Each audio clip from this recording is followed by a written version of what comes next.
Oi pessoal, aqui é o Prof. Gibran, prof de inglês da Alternativa A, para mais uma aula do nosso curso de revisão para a prova da URGS. Bom, na aula passada, deve te lembrar, a gente começou a tratar dos pronomes. Sim? A aula de hoje é a segunda e última parte dedicada a esse tópico, que tu deve te lembrar também, é um tópico que a URGS adora. A URGS adora questões que exploram a ocorrência dos pronomes nos textos, para que a gente identifique a que cada pronome está se referindo dentro dos textos, dentro das frases, enfim. Antes da gente começar, então, só vou te pedir de todo o coração para deixar um like aqui no vídeo e um comentário me dizendo o que tu tá achando das aulas, se tá sendo bom, se tu tá gostando, enfim. Vou te pedir também para se inscrever no nosso canal e ativar o sininho, isso nos ajuda bastante. Combinado? Combinado? Beleza, vamos lá então. Bom, deve te lembrar que na aula passada eu trouxe Old Town Road, do Lil Nas X, para a gente começar a falar dos pronomes. Vou continuar com ela um pouquinho aqui, porque acho que vai ser bom. Tem outros pronomes aqui que vão nos ajudar a, enfim, terminar de entender esse conteúdo. Bom, tinha essa estrofe aqui, a gente começou a falar dela na aula passada, porque tinha um I ali, né, um eu que nos interessava, para a gente falar dos pronomes pessoais. Mas hoje tem outro pronome aqui que nos interessa. Bom, a estrofe diz: I got the horses in the back, horse tags attached. Head is matted black, got the boots that's black to match. Aqui tem um that, que é um pronome relativo, né? Ele se traduz para que em português, sim?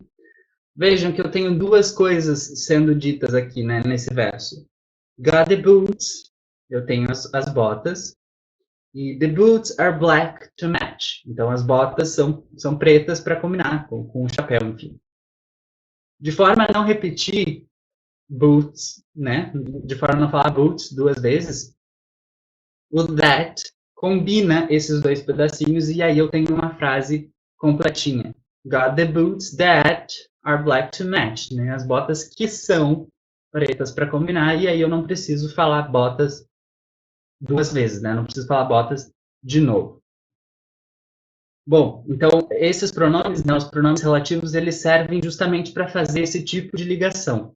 A gente tem o that para animais e objetos, mas também tem which. Então, por exemplo, a gente teria got the boots that are black to match ou got the boots which are black to match. Para pessoas, a gente também tem o that e a gente também tem o who. E para lugares, a gente tem where. Bom, claro, eu trouxe algumas frases que não aparecem na música, mas que vão nos ajudar a entender esses outros pronomezinhos. Tentei mantê-las dentro do tema para nos ajudar, vamos ver. Bom, então, got the boots that or which are black to match. E Lil Nas X is the artist that or who sings Old Town Road. Então, Lil Nas X é o artista que canta Old Town Road. De novo, eu tenho duas coisas sendo ditas, né? Lil Nas X é o artista, é um artista, enfim. E o Lil Nas X canta Old Town Road. De forma a não repetir o nome dele, não falar Lil Nas X duas vezes, eu combino as duas usando um who ou um that, e aí eu formo Lil Nas X is the artist who ou that sings Old Town Road. Da mesma forma, eu posso ter um I don't know where this Old Town Road is in real life. Então, eu não sei onde que é essa Old Town Road, né, essa estrada, enfim, na vida real. Bom, e aí, claro, o where a gente, né, tem o onde bem claro em português. Quando a gente fala do who aqui, né, por exemplo, que a gente estava falando, Lil Nas X is the artist who sings Old Town Road, não tem como falar do who sem falar de outros dois pronomezinhos bem parecidos e que às vezes causam alguma confusão, que é o whom e o whose. Mas eles exercem funções diferentes nas frases e eu vou tentar clarear essa confusão aqui para ti. Bom, então, who é o pronome que a gente usa para fazer referência ao sujeito da frase, né? A quem realiza a ação. Por exemplo, o Lil Nas X realizando a ação de cantar Old Town Road. Então, Lil Nas X is the artist who sings Old Town Road. Beleza? Whom, por outro lado, a gente usa ele para falar de quem recebe a ação, né? Sobre quem recai a ação. Então, a frase que eu coloquei aqui de exemplo. Lil Nas X is the artist to whom we have to thank for Old Town Road. Então, Lil Nas X é o artista para quem, ou a quem, a gente deve agradecer por Old Town Road. Então, ele recebe a ação do nosso agradecimento. Sim, ele não está exercendo a ação diferente daquela primeira frase ali. O whom, então, funciona para isso, para quando a gente está se referindo a alguém que recebe uma ação. É um pronome super formal, até meio arcaico. Tem estudos, né, falando sobre o whom caindo em desuso, enfim, principalmente no inglês estadunidense. Mas é importante a gente saber essa diferença, porque depois a gente vai ter lá nas alternativas, por exemplo, né, dos pronomes, lá na prova da UX, e aí eu vou precisar saber a diferença do whom e do who para escolher o certo entre as alternativas. Então, é bom a gente saber. E o whose, por último, se traduz em português para de quem ou para cujo, né, que são construções também um pouquinho raras, né, de acontecer na oralidade, né, na língua falada. A gente não fala exatamente assim, mas que na escrita a gente acaba recorrendo, né, e usando para, enfim, para construir um textinho bonitinho. Então, whose a gente usa para se referir à pessoa a quem alguma coisa pertence. Então, ali, por exemplo, botei uma frase, né, como se a gente estivesse falando com o Lil Nas X. Hey, Lil Nas X, whose horse is this? Então, de quem é esse cavalo, né, que tu tá cantando? De quem é esse cavalo que tu tá cantando na música, enfim. Poderia ser um cujo, por exemplo,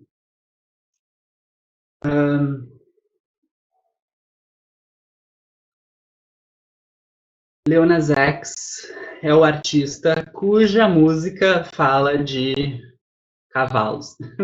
Enfim, não é exatamente isso, né? Mas a música é dele, né? Assim, expressa a quem algo pertence. Então, no inglês, a gente vai ter o whose para esse tipo de construção, e no português, a gente, né, dependendo do caso, vai traduzir isso como de quem ou cujo. Continuando, então, aí aqui tem aquela parte do Billy Ray Cyrus, né, que está no remix da música. Ele canta, né, head down, cross town, living like a rock star, spend a lot of money on my brand new guitar. E aí continua, e aí lá no final ele diz, got no stress, I've been through all that. E aí tem um that de novo. Mas o interessante é que esse that é um that diferente. É um that que é pronome demonstrativo. Ele não está ligando duas coisas, ele está indicando alguma coisa no discurso. Sim, ele funciona para isso, para situar alguém ou alguma coisa no discurso. O que ele está dizendo aqui? Ah, sem estresse, não tenho estresse, eu já passei por tudo aquilo, né? Aquilo, por todas aquelas coisas, né? Aqueles problemas. I've been through all that. Por tudo aquilo. A gente poderia ter, por exemplo, I've been through all this, né? Já passei por tudo isso. Ou os plurais disso, né?